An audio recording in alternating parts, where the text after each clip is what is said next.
एक बौद्ध भिक्षुक भोजन बनाने के लिए जंगल से लकड़ियां आंचुन था कि तभी उसने बिना पैरों की जीवन की सीख लोमड़ी के देखते हुए मन ही मन सोचा, आखिर इस हालत में ये जिंदा कैसे है और ऊपर से ये बिल्कुल स्वस्थ है।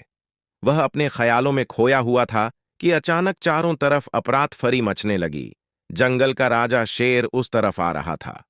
भिक्षुक भी तेजी दिखाते हुए एक ऊंचे पेड़ पर चढ़ गया और वहीं से सब कुछ देखने लगा।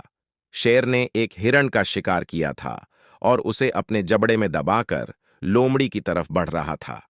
पर उसने लोमड़ी पर हमला नहीं किया, बल्कि उसे भी खाने के लिए मांस के कुछ टुकड़े डाल दिए। ये तो घोर आश्चर्य है, शेर लोमड़ी को मारने की बजाय उसे भोजन दे रहा है। भिक्षुक बुदबुदाया। उसे अपनी आंखों पर भरोसा नहीं हो रहा था, इसलिए वह अगले दिन फिर वहीं आया और छिपकर शेर का इंतजार करने लगा। आज भी वैसा ही हुआ।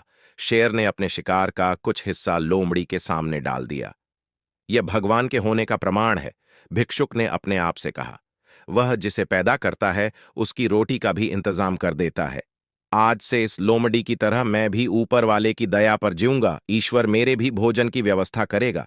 ऐसा सोचते हुए वह एक वीरान जगह पर जाकर एक पेड़ के नीचे बैठ गया। पहला दिन बीता, पर कोई वहां नहीं आया। दूसरे दिन भी कुछ लोग उधर से गुजर गए, पर भिक्षुक की तरफ किसी ने ध्यान नहीं दिया। इधर बिना कुछ खाए पिए वह कमजोर होता जा रहा था। इसी तरह कुछ और दिन बीत गए। अब तो उसकी रही सही ताकत भी खत्म हो गई। वह चलने फिरने के लायक भी नहीं रहा। उसकी हालत बिल्कुल मृत व्यक्ति की तरह हो चुकी थी कि तभी एक महात्मा उधर से गुजरे और भिक्षुक के पास पहुंचे। उसने सारी कहानी महात्मा जी को सुनाई और बोला, अब आप ही बताइए कि भगवान इतने निर्दयी कैसे हो सकते हैं? क्या किसी व्यक्ति को इस हालत में पहुंचाना पाप नहीं है? बिल्कुल है, महात्मा जी ने कहा, लेकिन तुम इतने मूर्ख कैसे हो सकते हो? तुम ये क्यों नहीं समझे कि भगवान तुम्हें उस शेर की तरह बनते देखना चाहते थे, लोमड़ी की तरह नहीं? हमारे जीवन में भी ऐसा कई बार होता है कि हमें चीजें जिस तरह समझनी चाहिए उसके विपरीत समझ लेते हैं।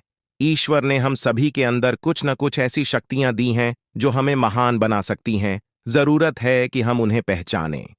इस कहानी में भिक्षुक का सौभाग्य था कि उसे उसकी गलती का एहसास कराने के लिए महात्मा जी मिल गए। पर हमें खुद भी चौकन्ना रहना चाहिए कि कहीं हम शेर की जगह लोमड़ी तो नहीं बन रहे हैं।